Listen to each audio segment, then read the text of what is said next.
একটা জৈনিক প্রোগ্রাম এখানে জৈনিক সভা আমরা করেছি ত্রিপুরা মথারামা বিলির উদ্যোগে পঞ্চরতন ভিলেজ কমিটির আন্ডারে আমাদের জয়কুমার দাসের নেতৃত্বে জয়কুমার দাস উনি একজন রাইমা বিলি এসি মুসার জেনারেল সেক্রেটারি, তার নেতৃত্বে আজকে 69 পরিবারে 71 পরিবারে 200 উপর 204 পরিবার জয়েনিং করেছে। আমরা তাদেরকে স্বাগতম জানাই।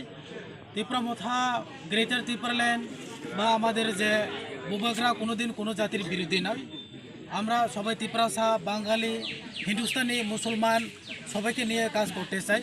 আমাদের যে এলাকাতে রাইমাবিলি এলাকা হোক, এডিসি এলাকাতে যারা আমরা আজকে বসবাস করি, সবাই মিলেমিশে আমাদের যে এলাকাগুলিতে কিভাবে আমাদের যে সমস্যা আছে এগুলিকে আমরা সমাধান করা যায়।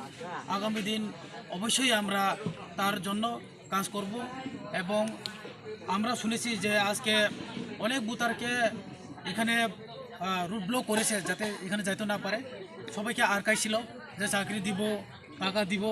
এর আগে তো মনে নাই, এর আগে তো মানুষের সুখে দুঃখের সময় খোঁজখবর নাই। এখন তাদের চেতনা হয়েছে।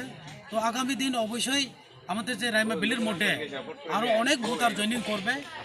এখানে আমাদের ত্রিপুরাসা হোক, মুসলমান হোক, বাঙালি অংশের লোক হোক, সবাই বুঝে গেছে যে বিজেপি আইপিএফটির যে সরকার। সবাইকে নমস্কার।